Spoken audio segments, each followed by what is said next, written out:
Morning, guys. I was just making my to-do list. Priorities here. We can see we got coffee. Doing the coffee thing right now, so go ahead and pick that one off. The first task done on the day. I got a huge day, right? Master backend engineer, Python core, scrape data, SaaS product workout, outreach, lunch with Chester. Got a lot to do today, but I'm so excited to teach y'all. Saying, ayo. Come on, let's go. I like to throw my hands up in the... Guys, I'm not even listening to music. I'm just trying to sing. I'm just trying to have a good time with y'all. All right, so sweet. We were diving into lists. Lists are a natural way, formerly known as arrays in JavaScript. A natural way to organize and store data is in a list. Some languages call them as an array. I didn't pre-read this, I promise. But in Python, we just call them lists. Think of all the apps you use and how many of the items in the app are organized in the list. For example, an X formerly Twitter, X feed, or Twitter feed. I see, formerly Twitter. An online store with a list of products. So anything that's a list of data, on Amazon, if you're scrolling, it's like a list of products that's a list. The state of a chess game is a list of moves. I guess they would hold the state in a list of moves of like D3 on to D2 or whatnot. There's a list, a grocery store, a to-do list. The list I have on my whiteboard of things to do today. It's a list. So let's see, the assignment, let's work on Fantasy Quest inventory. We can store items the player is carrying in a list. So we can say get inventory and it will show the list of items the player's carrying, but we need to add an item called short sort. So let's do that. Sweet. So all we've done is just add that piece of data, that string value, into our array. This array is like a big old bag. It's like, hey, here's this bag of things you want to put in there, this big old box of things you want to put in there. Okay, so lists continue. Sometimes when we're manually creating lists, it can be hard to read if all items are on the same line of code. So people put lists like, when there are many items, that's hard to read them all. Sweet. So it's just a readability thing. I don't personally do that very often unless it's like huge JSON structure or something, or a huge template or a huge payload you're getting from the backend or something. But I guess maybe being that this is backend, we'll see. Okay, so which types? We could store all types in a list. You could store all sorts of data in a list: strings, booleans, and integers. Which index refers to the second item in a list? So list, the index 0 is the first item. So you don't count by 1, 2, 3, 4 in a list. In computer language, you start with 0. 0 is the first number, or first piece of memory or something in a list. So this Bob right here, whatever our list is, whatever things we put in the list, this is going to be in the 0th position. So it's not in the first position. It's actually in the 0th position. They have it here. So index 0, that's Bob. Lane, that's 1. So traditionally we would count 1, 2, 3, 4, but in computers, it is what it is. So that means the second item would actually be in the first index. So we just count shifted over 1, starting from 0. So okay, so indexing into lists. Now that we know how to create lists, we need to know how to access specific items in the list. We access in a list items using directly index starts at 0 for the first item and an increment by 1 each successive item. The syntax follows as such. Boom, boom, boom. These are really good languages, though they forgot TypeScript. Okay, so assignment. We need to allow our players to access the items in their inventories. Fix our get leather scraps function by changing the value of item index to the index inventory that holds the leather scraps, which is at the first position, or the first index. Excuse me, it's at the second position. I know it's kind of weird. It's like which one is it? But just shift it over 1. That's all it is, guys. Don't try to overthink it too much. The length of a list can be calculated in the length function. The LE. This will tell us how long the list is. There's 1, 2, 3 items. So if we wrap the fruits here, it'll print out 3. So we want to see the length of, I imagine, the length of inventory. We could print it out and let's see, expecting 3. Oh, what is it? Complete so that it returns the length of the inventory minus 1.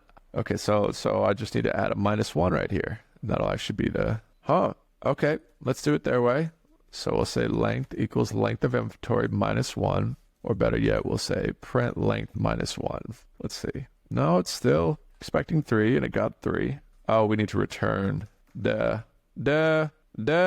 not print. We need to return the thing. Okay, so that's as easy as that is. So all this inventory, what it would be passing right? It would be something like this. This function would have an array of item 1, item 2, item 3, right? And what it's doing is just counting. We have 1 item, 2 item, 3 item. That's all it's doing when you say length, when you wrap your inventory with the length. And so we really don't even need to declare this length variable. We should just be able to do that and should pass. Sweet, easy peasy. Okay, so list updates. We can also change the item that exists at a given index. For example, guys, I have a Python course coming out, by the way. Just want to throw that in there. It is freaking good. I have distilled all of my knowledge with Python, and I'm really refining it to just be this powerhouse course of I'm calling it the golden nectar, the golden nectar of just Python concepts, testing, just everything, computing binaries, hexadecimals, and I'm making it these like short, distilled, really thought about, many takes over video, 1-minute videos of just straight golden content. So I'm working really hard on it, to be honest with y'all. Like really hard. It may be out by the time you guys see this. It may not be, but it's on the way, or could be out. So keep an eye out for that. Okay, so list updates. We can also change the item that exists at a given index. For example, we can change leather to leather armor in the inventory. List is in the following way. Oh, okay, so we're just indexing the 0th item. If we want to see healing potion, we would just put a 1 right here to index the first item. Okay, so we want to print the inventory, and what does, so it says don't touch above this line, don't touch below this line. Okay, so what item does it really want to see? So update the on line 7, update the iron ore element in the list to be an iron bar. Okay, so we could say iron ore. So if we do the first item like that equals iron bar. I think that's what we need to do. Sweet. So I hope that makes sense. The array right here, this little mini array, the mini brackets, it's saying, well, which of the items do you want the 0th position item, which would be the healing potion? Do you want the first item, which would be the iron ore? Do you want the second item, which would be the bread? Do you want the short sword? So we said we want the iron ore, and we want to assign it. We want to reassign it to iron bar. So the equals is not equals. That's always it's a simple thing. But I promise you, there are engineers who are making 6-figure salaries who may not, and it's no shame to them. And it's just like equals is not equals. It's assignment. It's an assignment operator. It's not equals. Like that's important to understand. Assignment. It's so I think there's correlation between equals and assignment, but it's assignment. It's not equals. That's saying. It's saying this data is being assigned to this variable. That is what you're doing when you say equals. You're not saying I'm assigning it. So it's a very, very common misconception. But okay, so appending in Python, it's common to create. Guys, and that was a bold statement to say that there's engineers who make 6-figure salaries who don't know that. But I'm not saying all of them. I bet 90% of high-paid engineers know that. But I guarantee there's a pool. There's got to be a pool. Because I was one of them at a point in time where I was like, wait, what do you mean it's not equal? What do you mean it's a side? What does that mean? So anyway, let's dive in. So it's common to create an empty list, then fill it with values using a loop. We can add values to the end of a list using the .append method. So if we have cards and we have append, NVIDIA puts it into the array for us, but just the first item. So then we append another item, AMD, and that puts it at the tail end of the array for us. So that's good to know. We could put it at the tail end of the array. So let's generate our user list. So what we want to do, let's use the body of the loop to add unique IDs to the player IDs list. Okay, so let's try this. Let's try for I, we'll say append I, maybe. Actual expecting, sweet. I think we did it. So every time it goes through the loop, it'll put I on the tail end of the array. So it would be start with 0, then 1, then it would add a 2, then a 3, then a 4, as it's done here. So pop values. Pop is the opposite of append. Pop removes the last element from the list. So append slaps it on. Pop says, nope, pop it off, take it off the stack. Nope, that's mine. Take it off, take it off. Okay, so I imagine what we want to do is just say pop, we'll say inventory pop, and pop the last element from the inventory list until there's nothing. Pop elements into an item variable so that it prints, what is this? So pop the elements into an item variable so that each prints in turn on line. maybe we go this. Speaking of assigning, okay, cool. So we pop the inventory. So the array, take off the last one, and assign that result to the item. So if we run through one iteration of this loop, we have an inventory of all this stuff, of the healing potion. And the very first time it goes through, it'll take off this last one, boom, and we just assign all that as the item. And then we print the item here. And then the next iteration through the for loop, it takes off that and keeps going. Takes off that, boom, boom, boom, boom. Okay, so sweet. So counting the items in a list. Remember that we can iterate count over all the elements in a list using a loop. For example, following the code will print the items in the sports. Okay, so our players need a way to see how many copies of a specific item they have within their inventory. Let's finish the get item counts function. Within the loop, count how many times potion, bread, and short sword appear, incrementing each of these. Okay, so this is going to be a little bit fun. So we could say for I. So for I in the range of 0 to length of items. If item, we got to say if items at I. So this is an individual item. Oops. So this is one of these. So the items with an I index is just one individual item.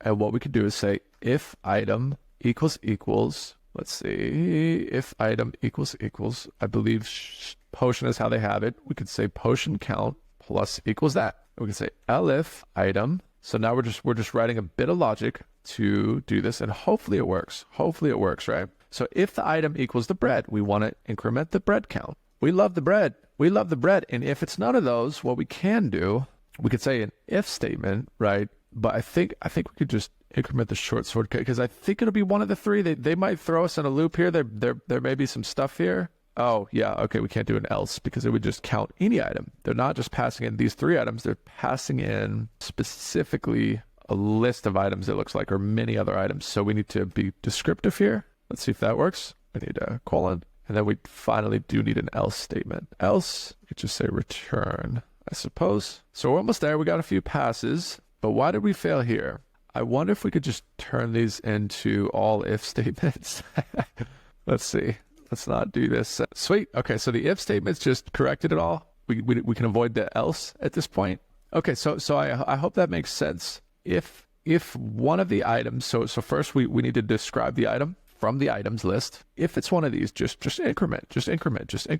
Okay, so no index syntax. In my opinion, Python has the most elegant syntax for iterating directly over the items in a list without worrying about index numbers.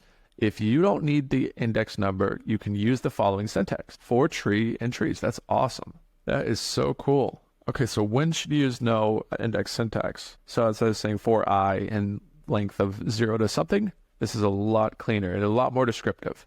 The equivalent of mapping in JavaScript, I suppose. When should we use the no index syntax? Okay, so when we want to write code that is harder to read? No. When we just don't know to the index? I believe this. Oh, no, okay. When that's also a wildly ridiculous answer, but when we don't know to know the index, just the value, when we don't need to know the index. Ooh, gosh, you gotta love it. Gotta love dyslexia. You know what I mean? I don't know if I actually have that or not. Oh, sweet. Didn't even mean to click on that, but it worked. So we're gonna go ahead and loop through this. So to do no index loops, what we need to do is for item in items, and we're going to do what they ask us to do. So we need to check if a player has a specific item in their inventory. If in the contains leather scraps function, use the no index syntax to iterate over each item in items. If an item is called leather scraps, set the found variable to be true.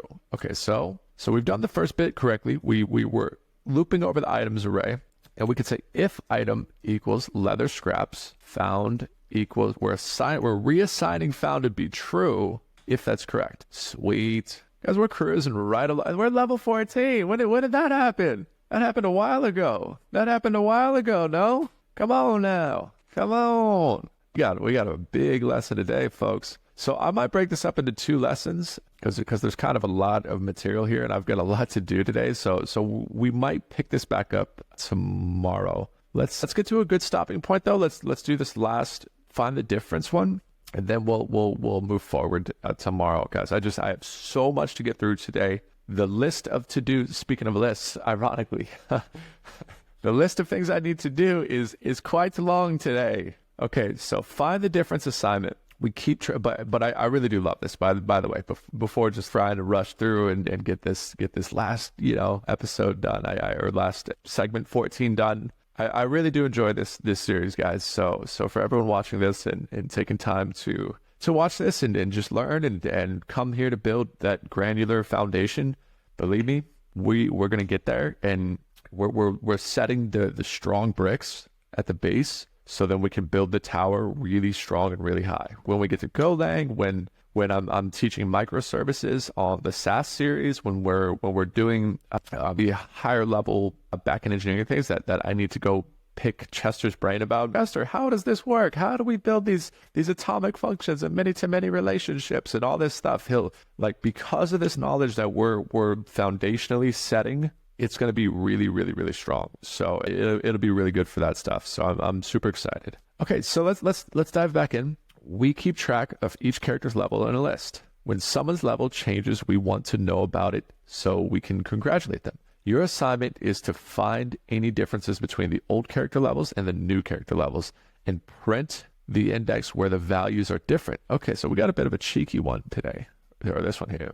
Existing code in the loop you've been given loops over the indexes of all the old character levels, because old character levels and new character levels, it's the same length. The lists are the same. We just need to figure out where they're different. So you can see roughly here, I don't know what index this is, but roughly 7th, 8th index or something. You can see there's a difference right here. So we need to write a program or a function that can identify that. So this code would print 2, because in the second index, so 0, 1, 2, we have a difference. And then 3 and 4, in the fourth index, we have a difference.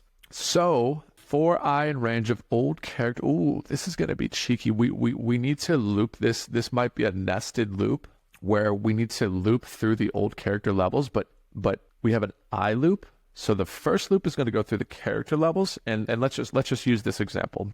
So we start at the 0th index, level 1, and when we're at level 1, we need to check. Well, I was going to say the second loop could go through and check if there's a difference in all the new character levels, but we actually know the index that we need to check. So actually we don't need to do 2 loops. That would produce the wrong results and be tremendously a lot more work. But I guarantee we'll have to do sub loops down the road, a nested loop where we're gonna one for brute force approaches. It's usually how to do it. You take one item in your loop and then you check it against the second array. So we'll cover that later. But let's see. So we do have the index from the old character levels. We can just check the new character level index.